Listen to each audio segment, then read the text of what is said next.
Y ahí están las protagonistas de esta historia. Sí. Sergio, la vemos a Carolina Píparo. Recuerden el caso de ella el 29 de julio del 2010. Lamentablemente los delincuentes estaban condenados a prisión perpetua y la Cámara de Casación Penal de la provincia de Buenos Aires a los condenados en 2013 luego terminó bajando la pena a menos años, ¿no? A 23 y 25 años.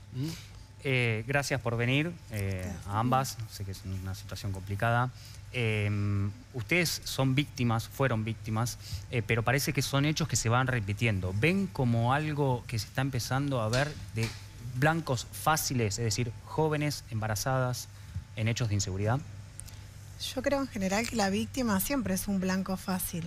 Obviamente el caso de Mary, el caso mío eran demasiado alevosos porque era un embarazo muy evidente, pero yo no creo una inseguridad que ataque a personas custodiadas, a countries, bueno, son crímenes muy organizados. O sea, la víctima de inseguridad, la que sufre violencia, es víctima vulnerable en general. El hecho de que estén embarazadas no las hace tal vez más vulnerables frente a este tipo de hechos. Sí, realmente es una violencia que no tiene, yo digo que no tiene nombre, ¿no? Porque tanto en el caso de Mary como en mi caso fueron ejecuciones, tanto que hablamos de pena de muerte. Bueno, en mi caso fue a la cabeza, obviamente el tiro entró por otro lado y terminó en el pulmón, pero en el caso de Mary fue directamente en el vientre. En el vientre. Lo que escribieron Mary los jueces es realmente lo que pasó. El delincuente te apuntó directamente a vos, sabiendo que estabas embarazada. Sí, porque de mí el embarazo era notorio, porque ya tenía, viste, mi bebé iba a nacer a los fines de mes de octubre y esto pasó a los principios días de agosto y ya faltaba poco, viste, para el nacimiento del bebé. Es terrible, pero la bala roza a Sofía. Sí, la bala rozó en los pulmones y a causa de eso murió mi hija. ¿Qué les pasó? Bueno, ambas atravesaron por esta experiencia, cuando tienen frente a frente en un juicio, en una instancia judicial, a este tipo de personas, ¿no? Que aprovechándose de esa situación, ¿qué les pasa por la cabeza? ¿Qué es lo primero que se les viene a la cabeza? A mí se me pasó, viste, de vivirlo ese momento, es como si estuvieras viviéndolo. Lo que te pasó es como si estuvieras viviéndolo en ese momento, ¿viste? Eso, y a mí, no sé, ¿viste? Me dio una sensación de como miedo, ¿viste? Es como si estuviera pasándome en ese momento lo que me hicieron, ¿viste? Ya había pasado como 4 años. Carolina, yo recuerdo haber estado en el juicio y te veía a vos muy firme y a tu marido, Juan Ignacio, también. ¿A vos te pasó lo mismo que a ella o tuviste otro proceso? No, el proceso es parecido. Yo lo que esperaba en realidad es ver personas arrepentidas. Yo esperaba una explicación. Una explicación incluso que ni siquiera fuera a mi favor, o sea, a favor de ellos, diciendo realmente estaba drogado, no sé lo que hice, o el resto decir, bueno, yo fui a robar, no fui a matar a nadie. Y realmente yo vi, bueno, lo mismo pasó en el juicio de Mary, yo vi una actitud de aburrimiento, de que pase rápido este momento. Sí. No vi esta actitud que pasado tantos años, ¿no? Porque los juicios, convengamos que no son a los 2 días, son tiempos inadmisibles. Después, sí. Entonces uno piensa que ha elaborado de alguna manera el daño que ha realizado. Y a la vez uno escucha tanto este discurso de que son víctimas, que uno también espera encontrarse con una víctima, cuando en realidad no siempre se encuentra con una víctima. O sea, han desdibujado tanto a la víctima y ellos también se creen víctimas, que están casi en una posición defensiva, no en una posición de haber hecho daño. Claro, teniendo en cuenta esto, como les preguntaba Sergio recién, ¿se puede perdonar esto o es imperdonable? No sé, Mary. Es imperdonable de mí, ¿viste? No, porque una cosa que te hicieron daño no se puede remediar ya, porque te arruinaron la vida para toda la vida. En mi caso, a mí, todos los sueños que he tenido, viste, con mi hija, yo tenía más antes, cuando me pasó todo esto, yo tenía a mi bebé, que tenía 1 año 2 meses, y yo tenía tantos sueños, viste, con mi hija, criarla a las 2 juntas, todo así, pero me arruinaron la vida por completo, y esto no tiene más remedio, viste. Yo realmente no creo en el perdón, no creo que yo tenga derecho a perdonar en nombre de Isidro. Yo lucho por justicia, que no implica todo este estigma que nos ponen a las víctimas de que queremos mano dura, que queremos pena de muerte. O sea, uno al principio puede encontrar una víctima enojada, desordenada, sí, muy triste, pero la realidad es que pasan los meses, las semanas y uno encuentra una víctima como Mary, que estuvo 5 años esperando, que hoy espera solamente justicia justa, que uno asiste a un show, que esto es lamentable, esto se lo he dicho a Mary, y no es un show porque los jueces en primera instancia creen realmente lo que han dictaminado, porque ellos están en contacto con el dolor, con el daño, no es que se quedan con un hecho, bueno, Mary le pasó eso, sobrevivió, Carolina sobrevivió, o sea, ellos te ven pasados los años y ven todo el camino, el sufrimiento y la actitud del delincuente, y en base a eso fallan. Y después viene la instancia de casación, que para la gente es inexplicable, porque claro, uno se quedó con esa imagen. Dice, bueno, cadena perpetua, se hizo justicia. Cuando viene la instancia de casación, que nadie conoce, que nadie sabe cómo trabaja, que son, parece 3 personas que se ponen a leer, que es un bonus track.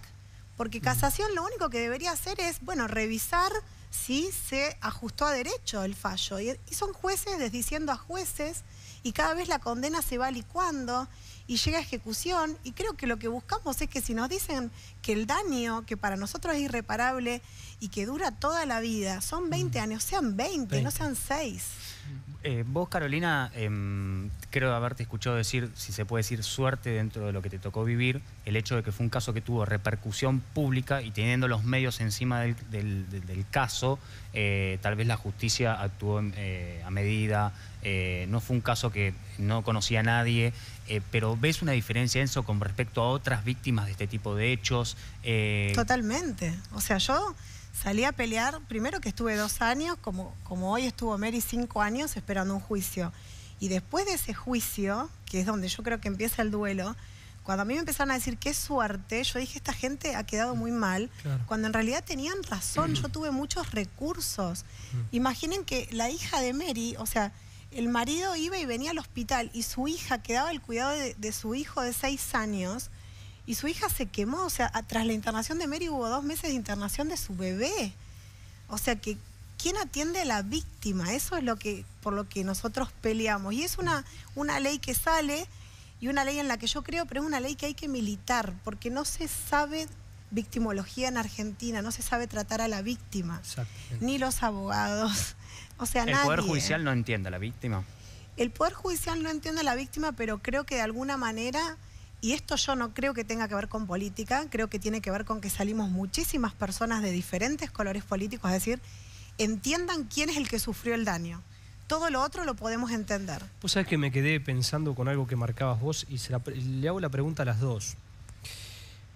¿Ustedes sintieron en algún momento que el juez, el fiscal, el defensor, el mismo tribunal en el juicio, les rozó la piel lo que a ustedes les había pasado? ¿Lo sintieron realmente o era un papel? Yo en primera instancia lo sentí, y creo que en el caso de Mary, eso, o sea, nos conocen en la instancia del juicio a las víctimas. Pero el juez y el fiscal que investigaron el caso, ¿te acompañó, Mary? ¿Fueron personas que vos sentiste que estaban cerca? No, yo no. En mi caso no. Y hasta ese día, viste, que fui a declarar, ese día yo les conocí al juez y a la jueza, yo no los había conocido nada. Ese día, yo los conocí ese día al juez, a la jueza, todo eso, porque yo... ¿A vos te dio la sensación que vos eras un papel, como este? Sí, como un papel. Y también sentí como mi hija, como si hubiera sido un aborto. Según los, viste, los defensores de los acusados, ¿viste? Dijeron que mi hija había sido como un aborto, pero no fue un aborto, porque mi hija nació, estuvo viva, mi hija le rozó la bala por la espalda, por el pulmón, a causa de eso murió mi hija. Es interesante como lo que marcabas, Carolina, que el Poder Judicial está distante de lo que le pasa a la víctima, pero por un lado también la contraposición es cómo las víctimas se ayudan entre sí. Sí. ¿Vos cómo te contactaste con Mary? ¿Cómo fue que te acercaste a ella? Yo me acerqué al hospital como víctima cuando Mary estaba internada, Sí. igual que me acerqué a la mamá de Yasmín. Yo siempre me acerco y dejo mi disposición, porque también mi familia estuvo del otro lado con mucha gente queriéndose acercar por una foto o por algo que, o sea, no quiero invadir. Y después esperé que me llamara Mary, porque si no es invasivo. Y ella, creo que cuando ella lo necesitó, me llamó y yo estuve. Eso es lo que creo que hay que acompañar a la víctima, para lo que necesites, para lo que sea, aunque sea si no lo puedo hacer, te voy a orientar. Pero eso es el mensaje que la víctima tiene que tener, que hay alguien atrás esperando atenderla. ¿Cómo se reconstruye la familia Mary, en tu caso y también en de Carolina, después de una situación terrible, ¿no? Que cualquier persona... Sí. Es muy difícil superarlo, la verdad que es muy difícil Sí, superarlo. no, viste, lo que pasó no se puede superar más, porque te queda la vida marcada. En mi caso también se me quedó, viste, el plomo, lo tengo hasta ahora para recordarlo toda mi vida. Tengo, viste, y en mi caso yo, viste, antes del embarazo yo tenía dos hijos más. Tengo el nene que ahora cumplió 14 y la nena que tiene 5 años. Ahora cumple 6. ¿Y seguís trabajando en la verdulería, por ejemplo? No trabajo más. ¿No vas más a la verdulería? No, porque me da miedo, viste. Tengo ese temor, viste. Me quedó ese miedo adentro de mí, viste. Cuando salgo a la calle y siento que veo a la gente como si todos estarían viniéndome hacia mí, viste. A pesar que ya hice tratamiento psicológico, todo eso, pero me quedó marcado ese miedo, ese temor que tengo dentro de mí. Y no puedo superarlo más, no puedo. En el caso tuyo, Carolina, me parece, no sé, estoy pensando que hasta cuando pasás por la puerta del banco, cosa que... En el caso mío fueron primeros tiempos muy difíciles. Sí. Yo digo que siempre la solución más fácil hubiera sido... como yo estaba muy enojada porque me había salvado mi vida, estaba enojada con los médicos, estaba enojada por no tener a Isidro y por el estado físico y por todo el sufrimiento físico que había tenido Isidro y que había tenido yo, que estuve un mes en terapia, que es algo que no se lo deseo a nadie. Y después lo que te da fuerza es la familia, ¿no? Porque también ver la emoción de mi marido, de mis viejos, de toda una familia, de todos mis amigos, eso me dio mucha fuerza para seguir. Y bueno, yo necesité mucho, yo no tenía hijos y yo necesité mucho a Inés, y creo que Inés me ató los pies a la tierra. Yo no tenía ganas de estar en este mundo en ese momento. Y bueno, hoy soy una agradecida por todo el apoyo de la gente y por hoy poder estar haciendo esto, ¿no? Porque ahora con Mary queremos ver a algún médico y hacer interconsultas por el tema de la bala que tiene alojada, que le trae muchos dolores. Entonces, poder hacer esto para mí es un placer. Yo estoy haciendo el trabajo de mis sueños hoy. Gracias por haber venido, por compartir sus experiencias, sus testimonios, porque entiendo que ayuda a otras víctimas, ¿no? Sobre todo de los que atraviesan este tipo de situaciones que decías vos, es muy difícil salir. No sé si querían agregar algo más. Yo por último lo que quería decir es que la gente siga creyendo que tenemos mucha fuerza, que nosotros éramos muy poquitas las víctimas que nos reuníamos pensando hace poco tiempo, no sabíamos si éramos 5 que pensábamos lo mismo o si éramos muchos millones, y resulta que somos muchos millones los que queremos una justicia más justa. Y creo que esta fuerza de la gente va a empujar a una autocrítica de la justicia que creo que está empezando a hacer.